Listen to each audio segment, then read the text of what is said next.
Hey there, Justin from UJoin Off-Road in Colorado here.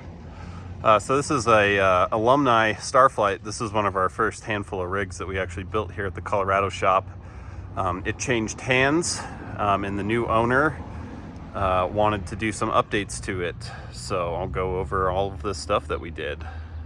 So it already had the basic four-wheel drive conversion, but it was on our standard kind of dually 33 setup that we do on all the RVs. And he really wanted to go to single 37s. The reason why we have to go to 37s is because there's not a lot of tires that have the weight rating for a single tire in a 35 inch.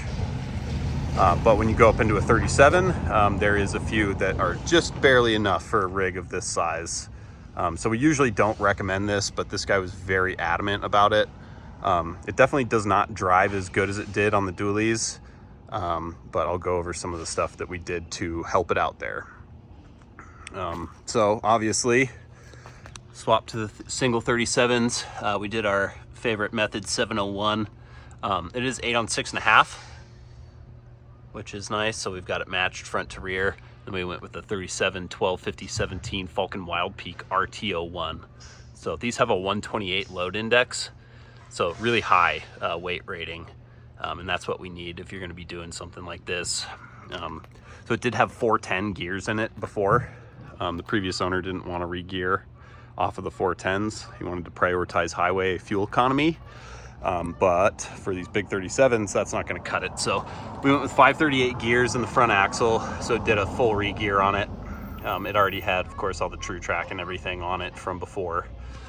And then of course the hub and brake upgrade, which looks awesome back there with the red calipers. We added our FB003 front bumper with a Warren VR12S winch. And then we added, of course, our favorite Baja Designs lights. And then we added an S-Pod as well. It's running everything.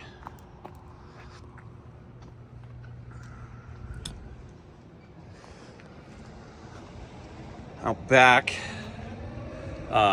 this is a 99, so it had a drum brake Dana 70U in the back of it. So we sourced a disc brake Dana 70 HD for the back of it, and then built it up with matching 538 gears. And then we added our favorite Auburn E-locker in the back, and then we added that bolt-on Hellwig sway bar in the back. So that was a big one. These things get real swayy when you go to singles in the back. And that's why we're really not a big fan of doing super singles on a rig like this, but adding the sway bar helped it. But it definitely did drive better when it had dualies in the back. So that's why we usually try to push people away from doing these 37s. But I do have to admit that it does look cool. And then we had the 33 spare fit in the factory location underneath it previously, but obviously a 37's not going to. So it already had this steel aftermarket bumper that somebody built for it at some point, and we just added a spare tire hoop to it. Put the 37 on the back. So it's a cool rig. The guy owns this thing. He's actually from Israel. And this is gonna just stay based in California and be his stateside adventure rig. And he's got a full interior build out and everything planned for it. So gonna be cool. Got any questions for me? Shoot me an email, justin@ujoinoffroad.com. Any questions for the North Carolina shop, inquiring about install there, DIY kit, etc., email chris@ujoinoffroad.com. Thank you.